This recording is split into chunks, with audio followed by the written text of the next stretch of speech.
From a community where there's African Americans, Asians, Latinos, we are the majorities, and coming here, I became a minority. Well, here at St. Olaf, like, diversity is really advertised. They make that a really big thing in the school.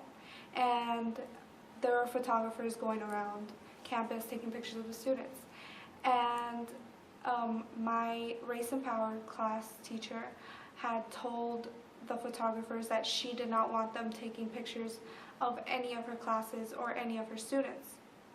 So when the photographer walked in on class, it really caught her off guard, and he asked, "Hey, can I take pictures of the class?" And again, she said no. And we were going on with class, and she stopped the class, and she said that it really upset her. You know, it really upset her because she felt disrespected. She felt that she personally wrote them a note and told them, you know, "I don't want you coming into my classrooms doing this." And she asked the class, "Am I wrong for being angry?" We all agreed that she was in the full right to be angry. And she told us, "I wonder if I was a white bearded male teacher, if they would have disrespected me like that." And all of our class is one of the most, if not the most diverse class at St. Olaf. So it really bothers me that they tried to use that class, because when they went to my chemistry lab that previous Monday, we have minority students in that class, but they did not come up to us to take pictures of us. They focused on the white students. So the thing that really bothered me was, you can take pictures of me in a Race and Power class and advertise that diversity there, but when I'm in the science field, when I'm in my chemistry lab, you're not interested in me, you know? So like, I don't like that St. Olaf is trying to use marginalized students, you know, just to be like, "Hey, you guys, you know, we accept transgender students, we accept minority students, we accept low-income students," but it's only in certain situations. Because when we're doing good, when we're in a chemistry lab doing everything that everyone else is doing, you don't want other people to see that.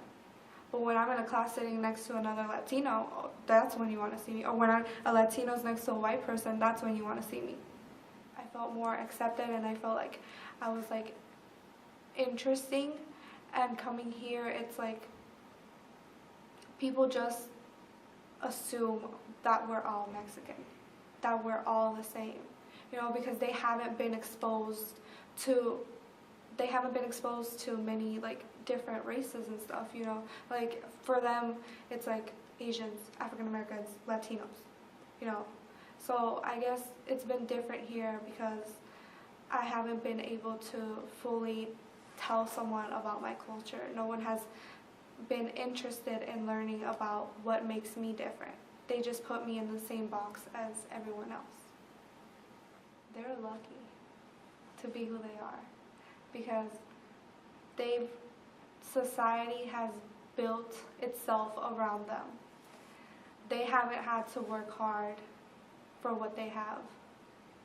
They haven't had to struggle for what they have. Because you are white, not only are you white, if we are male, especially that, you basically get everything on a silver platter handed to you, you know? And I would tell them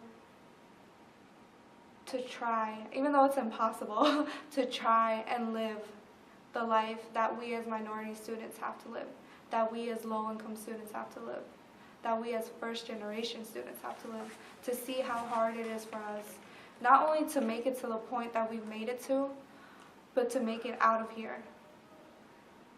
Because for them, it's like I said, they've had tutors, they've had mommy and daddy pay for everything, they've had all this other stuff handed to them where they haven't had to work hard for anything.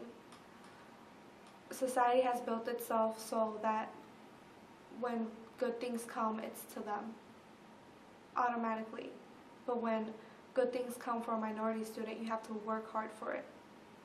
We don't have the chance to just be like, "Hey, you guys, like, I'm gonna go to college." You know, I feel like automatically they know, yeah, I know I'm going to college. They don't even have to get good grades because their parents can probably afford to pay the college for them. You know, it's not a matter of getting accepted into college, it's mom and dad are going to pay for it. And we have to work for it. I didn't know I was going to go to college until I was in high school. You know, that wasn't a part of my plan. And that's why I feel like a lot of white privileged people don't understand that they do have this privilege. This privilege does exist for them. They can walk around a store perfectly fine without having someone follow them or look at them in a suspicious way.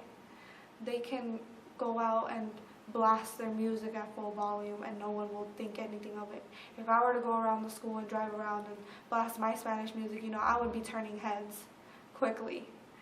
So I guess just being like, everything has been made for them. And us as minority students, we have to work around their culture to get into it. And they're lucky people. They're very lucky.